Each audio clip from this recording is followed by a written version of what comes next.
paladins are arguing in front of the door to the modest farmstead. They notice your arrival. They stop talking and look at you quizzically. We're guarding this house. Wise to stay well back.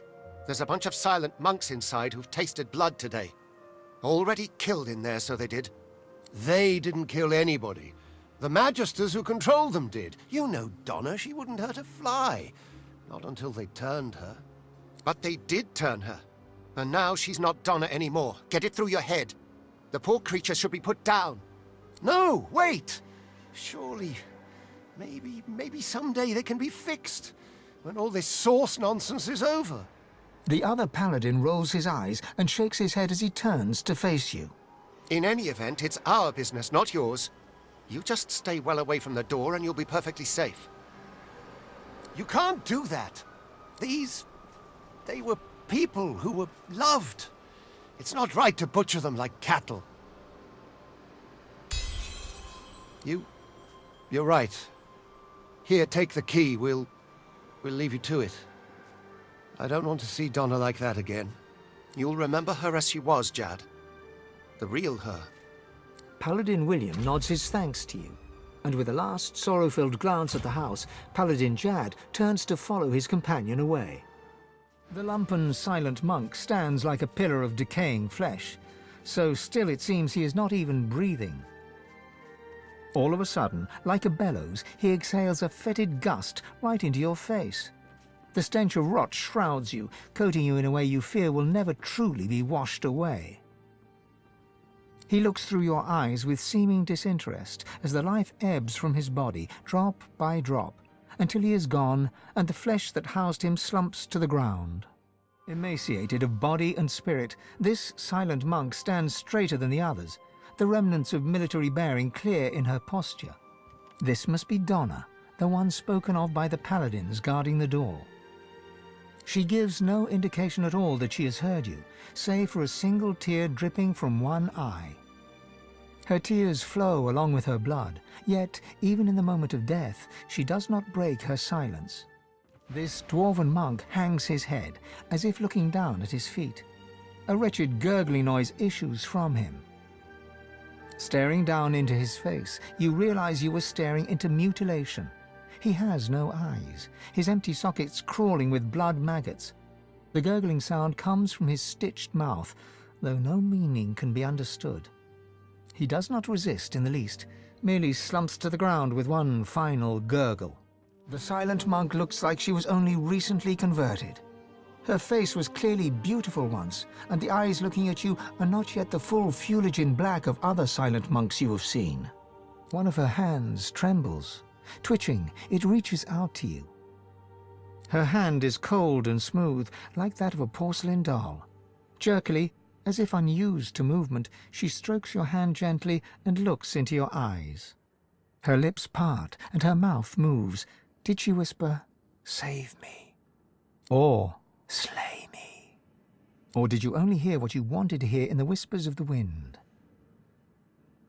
Her eyes squeeze shut and her whole body trembles, but she puts up no resistance as you kill her. May Gareth always choose the right path. Nothing we didn't see coming. We always knew Gareth was fated for greatness. As a boy, he'd leap through the fields with wooden sword in hand, slaying imaginary demons, protecting us from whatever evil he would dream up. We also knew that good men make enemies. We knew evil would come, and so it did. Not as a demon or as a witch, but as a man Gareth once knew as a friend. Jonathan. He watched eagerly as those shambling husks descended. It seemed like a game to him, like theatre. We would never blame Gareth. The righteous always pay a price. May the Seven will it, he will always be the hero we know him to be. We always want to believe in each other. It's what separates us from the void.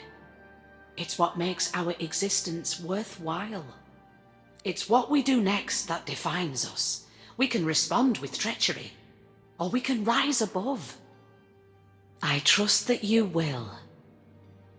Gareth did his duty. We felt it was only right that we did ours. The farm was always a safe space for sorcerers needing refuge. They deserved a haven, and so we gave them one. Our guests were usually frightened, shy, grateful. They never used their source, so the Voidwoken never came. The last one, though, she wasn't like the others. A lizard named Hanag. We housed her and fed her. Robes like a wizard's, voice like a queen's. Voidwoken appeared before long, and paladins after that. She clearly drew the Magister's attentions. Our fates were written. I never thought she meant to do us wrong. I don't blame her for fleeing to the Cloister Wood. I worry for her. Bloody shambles, this. My thanks for your help. He takes a pull from a water canteen, then splashes some over his blood-stained hands. No, it ain't mine. A sorcerer fugitive was hiding here. Some of the locals were stupid enough to help him. We got a tip-off, but he wasn't willing to go quietly. These Voidwoken appeared, thanks to him. It was messy. A lot of the locals didn't make it, and those that did, well, there's a price for helping sorcerers. Any trace of gratitude for your help against the Voidwoken drains away in an instant. Take my advice and don't say another word, hear me? Sorcerers brought this plague down on us. Them and the sort of folk who see fit to help them. They'll all get what they deserve.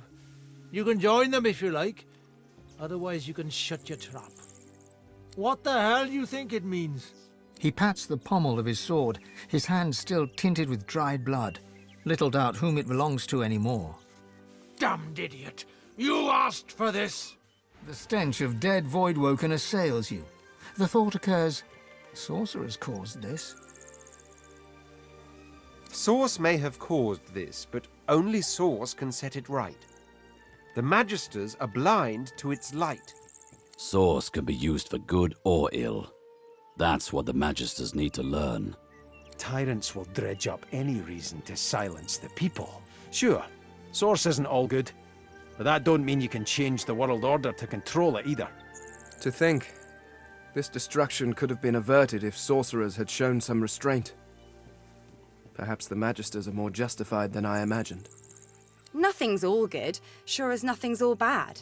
Can't throw the whole world in Fort Joy. Source is like life, a twin of death. The sooner the Magisters accept this, the better. The spirit of a woman cowers before you. She has her hand clamped over her mouth in a desperate effort to stifle the whimpering. Something catches her eye.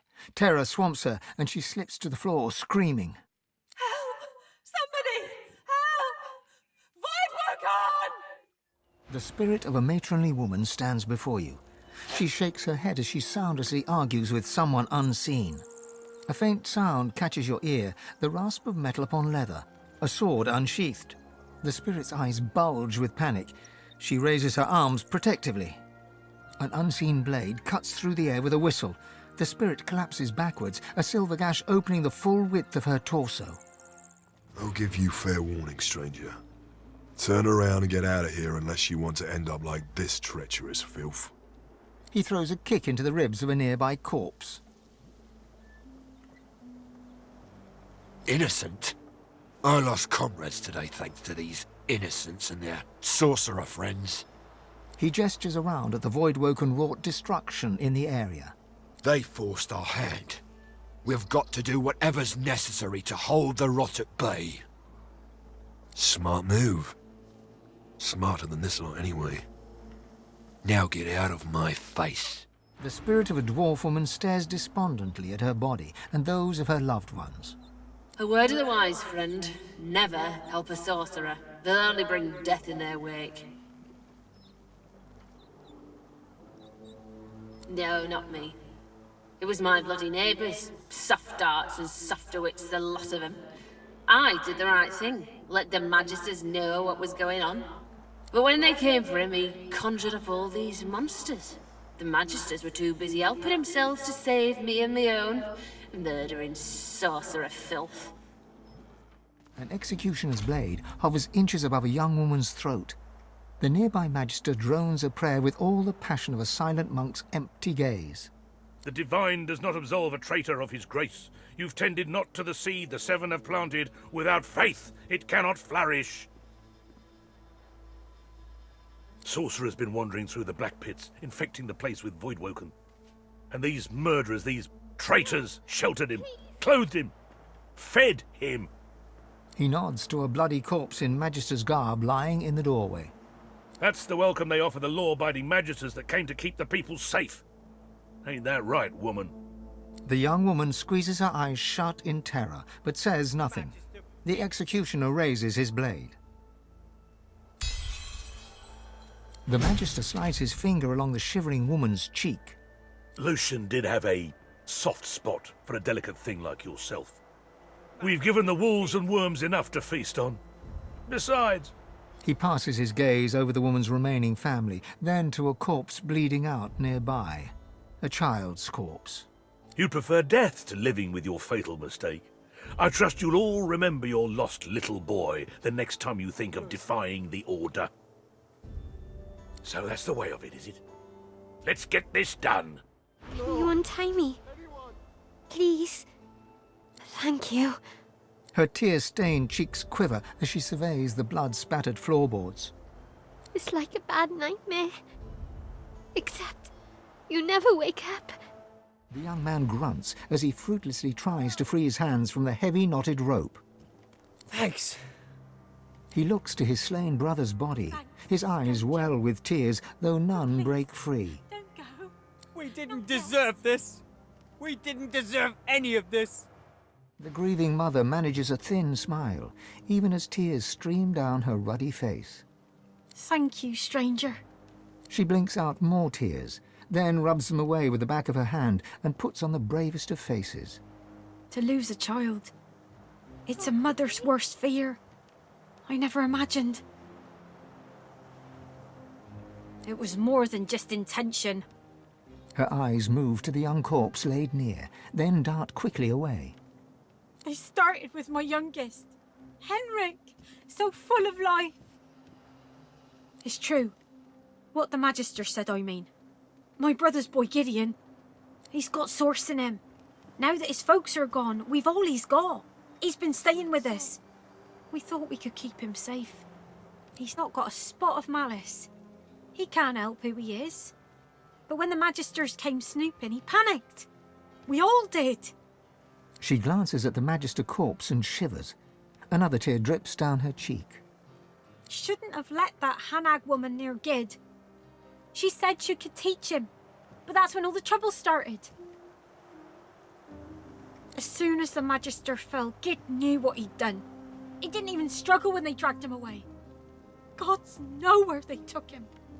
I've already lost more than I can bear today. I pray to the Seven I haven't lost him too. You will?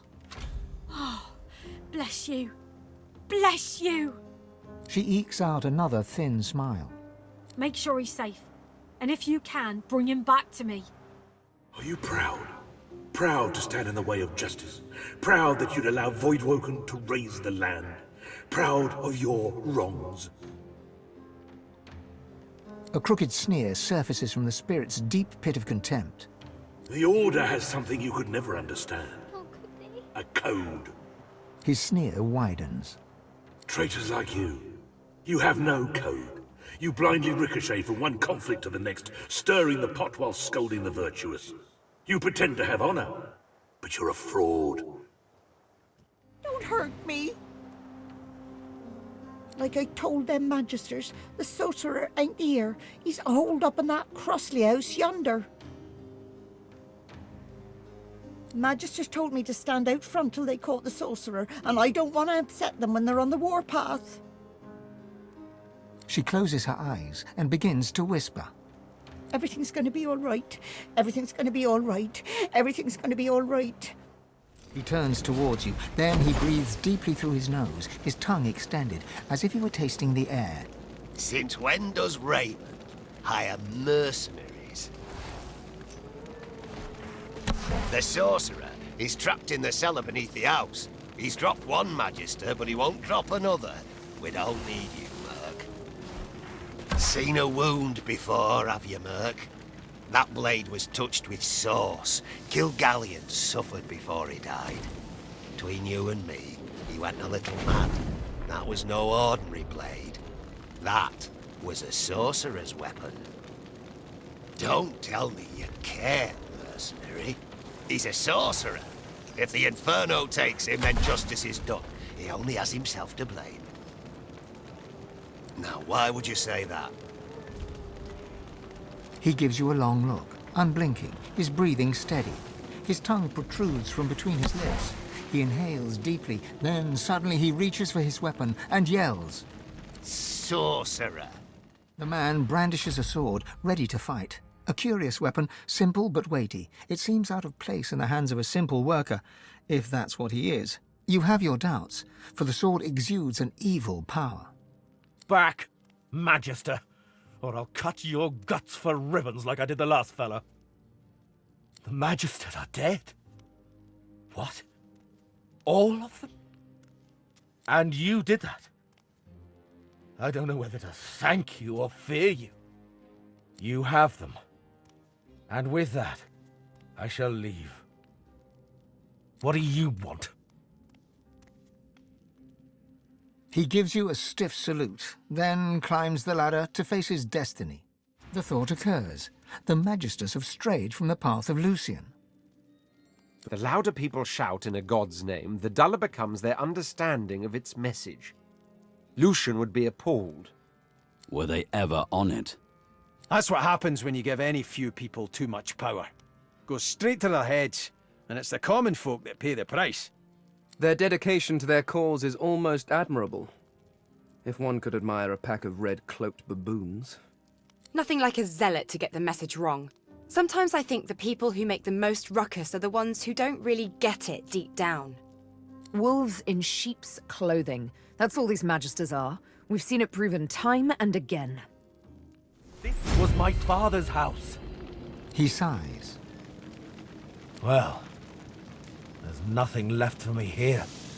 If he were the crying type, he'd shed a tear, but that doesn't seem to be his way. You leave him to it. Who are you? I mean it. Who are you? I apologize. I didn't know. Admission granted. You, there, guard! Admission granted! Relieved, he gives you a stiff salute, eyes forward. Don't toy with me, sorcerer. You know where your mistress is, and I know you know it, so talk. I don't know where Hanag's gone. I'd tell you if I did. I swear on my father's grave. Oh, he swears. Did you hear that, everyone? He swears. Why, that's almost as good as a pinky promise. The White Magister swiftly pivots toward you and draws his blade. You recognize his face at once. He's Gareth's friend, Jonathan. Did you come for the show, then? Good timing. The interrogation scene is over, so we're almost at the climax. Well, aren't you just a walking encyclopedia of knowledge? I took no pleasure in it, but when Dallas wants it done, it gets done. If not by my hand, then another's. Poor Gareth. The order was never for him. His conscience is too strong. He'd rather be good than right. The sorcerer fidgets, and you notice a thin dagger resting in his palm. He slices away a bit of rope, then looks at you, eyebrows raised.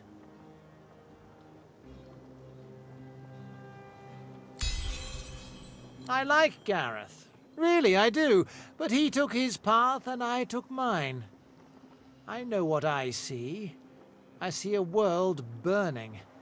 And its sorcerers lighting the fires. When I see the flame, I'm putting it out. I've got the problem hanging over there. He wiggles his unsheathed blade as if it were a child's toy. And I'm holding a quick and easy solution. The hanging sorcerer winks at you and cuts another segment of rope. He'll soon be free. Well, she... His eyes narrow. What are you playing at? The White Magister spins on his heels, just as the hanging sorcerer breaks free of his bond. A plot twist. I love it. Keeps things interesting. That was awesome. What a show of sauce.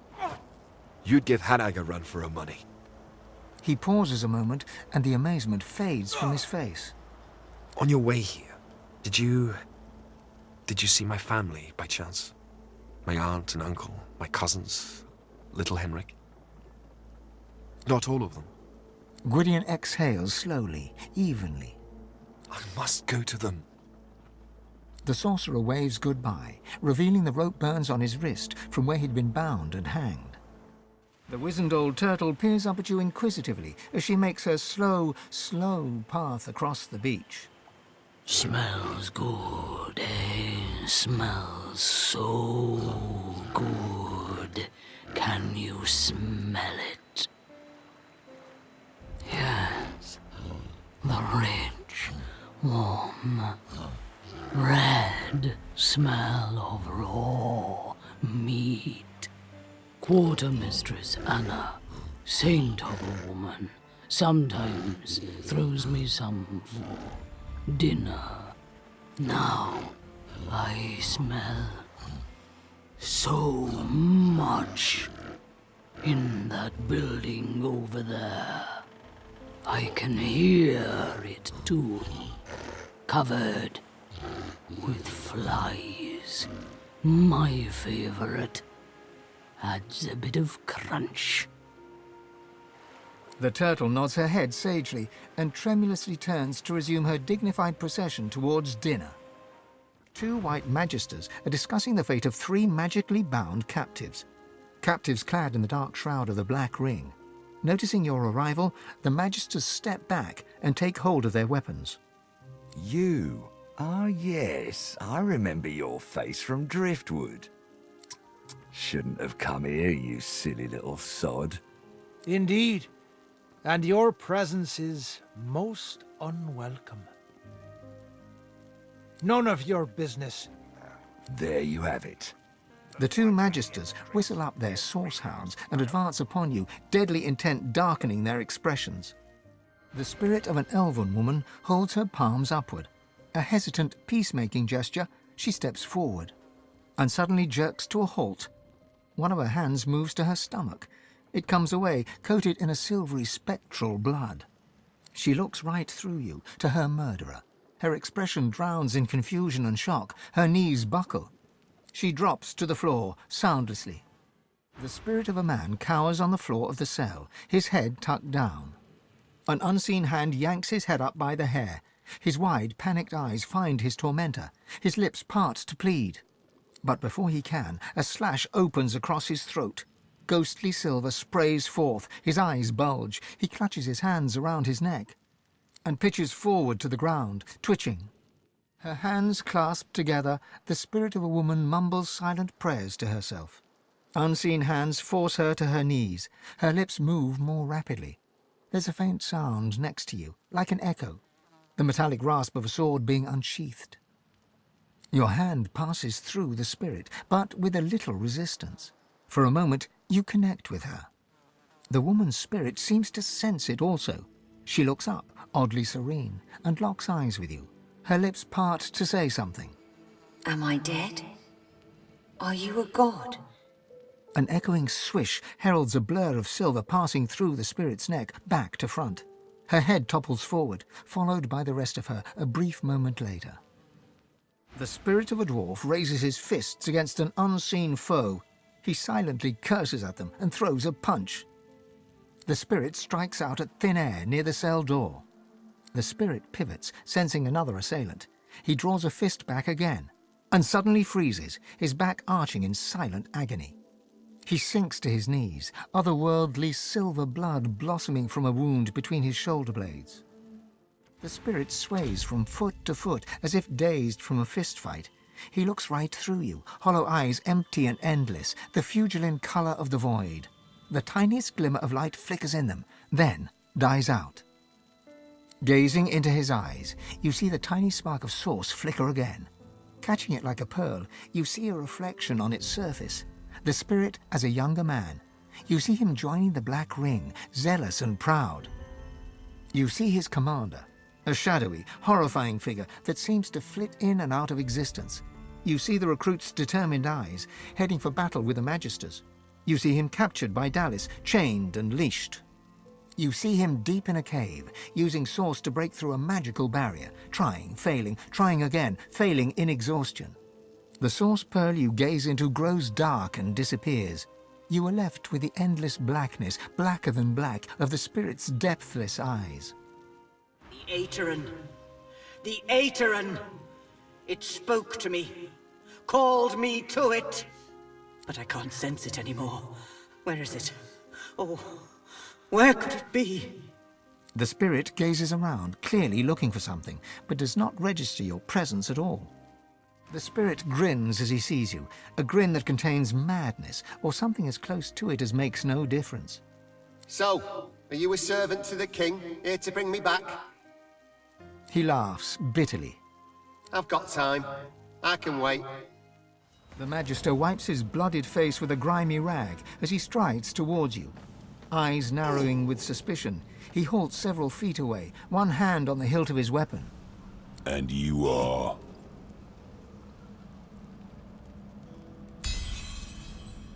You didn't do too badly out there yourself. Reminds me of the time back in '68, I think it was, when... His face creases up in thought as he surveys the carnage all around. Turning back to look at you again, he shakes his head. Wait a minute. This is all just a little too convenient. I'm betting you're the reason these Voidwoken are here at all. Sorcerer! The pedestal seems empty, as if it once supported something, something powerful, something now missing. If this is what Dallis was looking for, then she has claimed her prize.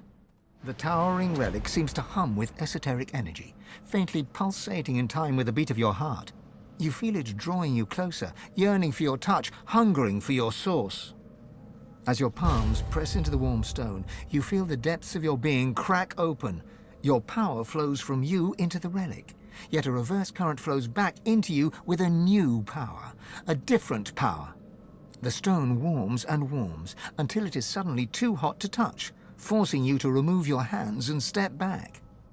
The unusual tablet is marked on all sides with runic inscriptions that look like they were hacked into indecipherability with a chisel or similar instrument.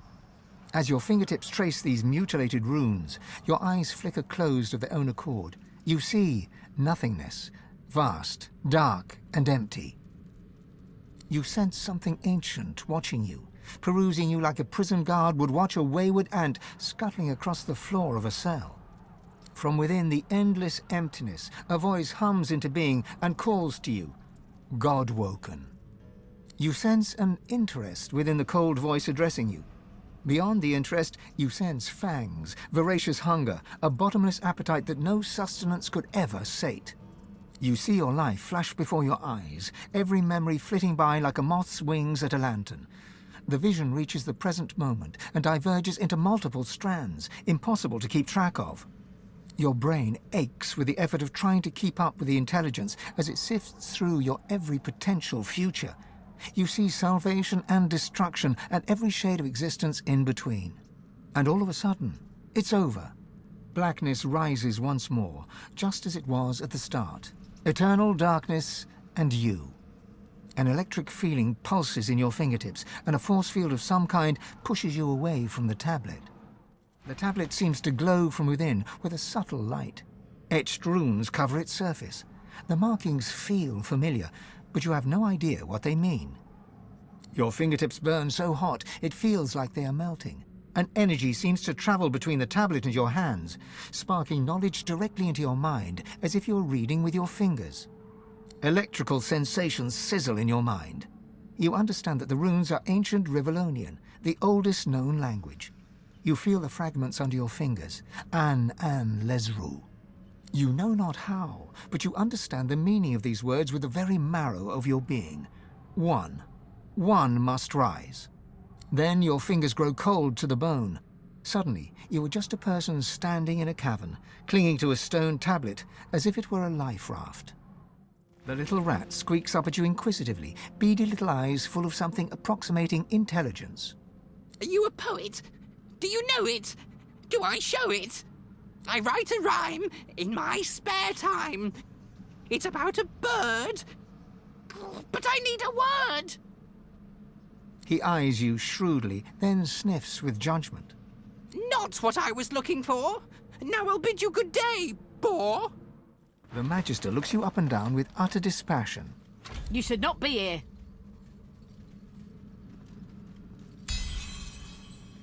The Magister scowls, but relents. Touch anything down here, and I'll stick your carcass on a gibbet. Now keep out of my way. The spirit of a white Magister scowls at your presence.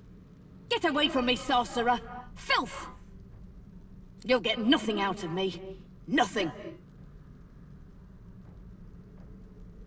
What? No, wait. I'll tell you. We had orders to bring down the wall. They thought there was more to find beyond it. That's all I know, I swear. As the creature crawls from the sarcophagus, you hear a gasp of breath. Fane steps forward, never taking his eyes off her. I must speak to her. It is vital. Please, stand aside. You hear a gasp from the creature as Fane steps forward. It speaks in a hissing, clicking language that seems both completely alien and somewhat familiar. Fane raises his head and responds in the same jolting, clicking tongue. He seems to be pleading with the creature, his hands outstretched. The creature looks down at him and shrieks in rage. Her gestures are quick, strong, and violent. Whatever she said, it seems to have devastated your friend. The verbal barrage continues, but something changes within Fane. He looks up and golden light pours from his skull. When he speaks next, you understand every word, but you're not sure the words are his own. Aetira, Aetira. I had hoped to see you turn to dust in this tomb. Alone, forgotten, with only your secrets for comfort. Lady Amadia? You possess him. Have you fallen so far that you seek shelter within that? Does your vessel even know what you did? The war you started, the greed and avarice that saw you betray the Eternals? The glow fades, and Fane seems to return to himself. He staggers slightly, exhausted by everything that's happened. The creature turns away from him and, panting, turns to you. The creature looks down from its perch, trembling. It crawled out of that sarcophagus as if it had forgotten how to move its limbs. It turns to you, and you see its face is covered by an intricate mask. From behind its unmoving lips, you hear a noise. It starts as a groaning, croaking chatter, but slowly becomes more distinct. It's speaking. Mais Saravel te de l'arentou, Chamery? The stream of noise cuts off abruptly. After a moment, you hear a jolting, lurching voice. It wears the face of Rallick, but speaks the tongue of beasts. How cruel. I suspected the Seven Lords won the war after they locked me here, but seeing their faces on dumb creatures, a depressing confirmation. Gods? What is this senseless braying? The Seven Lords were Eternals, just as I am. Deep within your soul, you feel your god stirring at the sound of the voice. You can feel its anger and fear swelling inside you. The creature leans forward to get a better look at you, clucking and tutting under her breath. It seems to be a simple form at its core, a source vat. A walking, unfortunately talking, source vat. Fascinating. I wonder how to extract the source from the vessel without... She pulls back suddenly, recoiling in horror. It is rotting. Almost imperceptibly, but it decays before my eyes. It does not even have a century left. The god within you reacts, his emotions a cocktail of fury and fear. You hear his voice, demanding that you give him control, demanding your body obey his will. Etera, you worm! An eternity locked away was too good for you. I should have seen you ground to dust and fed to the wind. Your heresies deserve nothing less. The figure recoils, as if struck. Rallic! What happened to you? Did you truly fall so far? Silence! It is your king that has fallen. He and all the other eternal cowards were flung into the void, and the power you were too scared to hunt has made me a god. And yet here you stand, small, weak, decaying. I will not even need the Aetherin to grind you into the dust. You feel your god freeze at the mention of this Aetherin, a cold terror settling in your chest. Where is it? Ha! Of course you never found it. You always lacked imagination, Lord Rallic. I hid it in these very caves, although I can feel its distance now. Someone has uncovered it. Perhaps they intend to flay the godliness from you. No matter. Given your pathetic state, it is mine to collect at my leisure. As for that monstrosity you have made your shell, it was designed to die, and I think it is time that design were fulfilled. Do not worry. The source shall not be wasted. It will carry me from this tomb. It will bring me freedom at last. The air suddenly feels thick, like it's grown musty after concealing a lie for so long. Their tale is one of scholars becoming gods. If they could, we can. Which is rather excellent. So, the gods are liars. I can't say I'm surprised. Pick at one lie before you know it, you'll find 6 more. I expect to have some questions for the gods if they ever emerge from whatever hole they've ducked into. They lied. I can't believe it. I mean, of course they lied to you, look at you. But they also lied to me. Everyone's got a past. We are who we are in this moment. That includes the Mighty Seven. Sun shines, gods lie. Where there's power, there's corruption. Had anyone here truly expected anything else? Just when I think this land holds no more surprises, I find myself in some place even more dismal than the last. Still, at least this is an interesting variation on dismal. I could be worse. I mean, I could have spent several millennia in the clutches of the void, so... The Eternals. They're not gone. Or, they are. But they're not dead.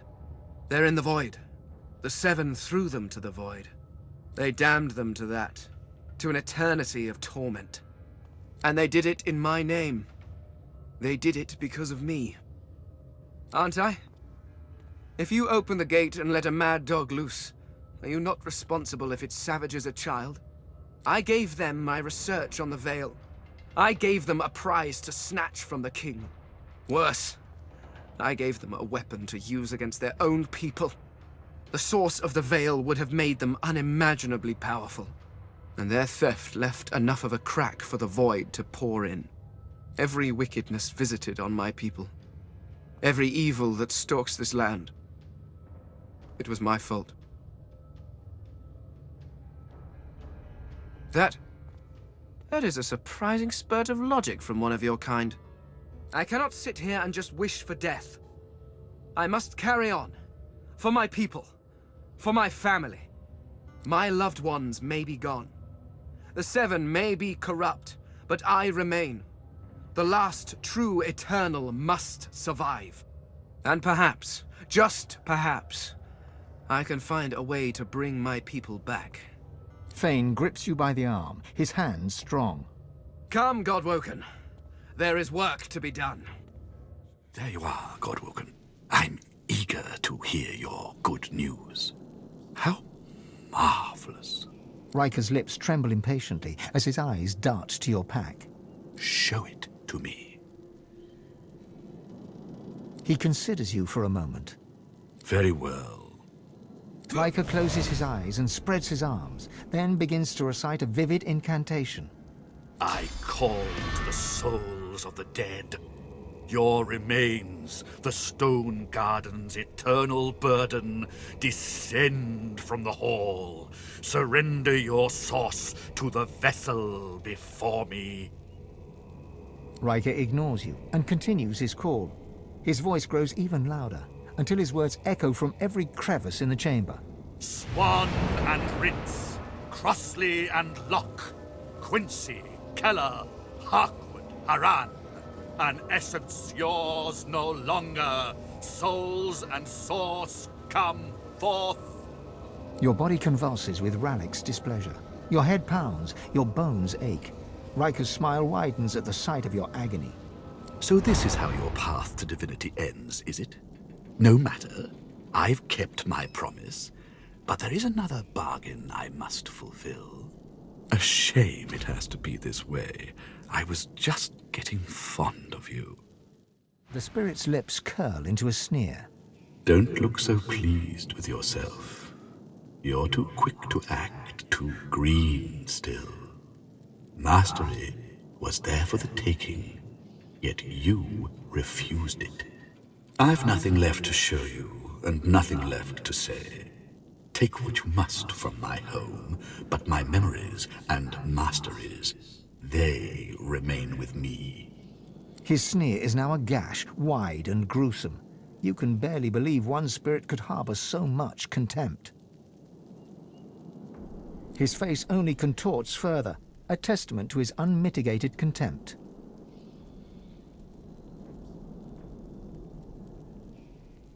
Your skin tingles and your joints ache, but soon tendrils of source snake from you into him and from him into you. Your mind leaps from one of Riker's memories to the next. You struggle to control the visions as they rush past your inner eye, faster than you can identify them. Some sights manage to stand out in this temporal kaleidoscope. A dagger, a spirit. Blackness. As your eyes grow accustomed to the dark, you first notice a glint on your redded dagger, then the pale skin of your mark. Your knife slides into the human's neck. Another clean kill. It is only then that you notice a pair of eyes shining in the darkness. A dog, cowering in the corner. You smile and whistle. Here, boy. Here, boy. Your efforts are useless. Your hold on Riker's spirit has weakened, and a final vision crashes into view. You slip on your spectacles and hold the parchment to your eyes. As the script comes into focus, you see the words Black Ring near the bottom, and you are thrust into the reality to become fully you. There is but one promise I have ever regretted making. One deal I have ever sought to break. That tablet, the template to the Sworn Breaker. It was the key to my freedom. Alas, I remain sworn. Yet, I take some comfort in knowing that the Black Ring comes for you, Godwoken. The lone wolves will collect on their contract. You couldn't imagine it possible, but the spirit's scorn only grows. Riker may be silent, but his feelings are hardly secret.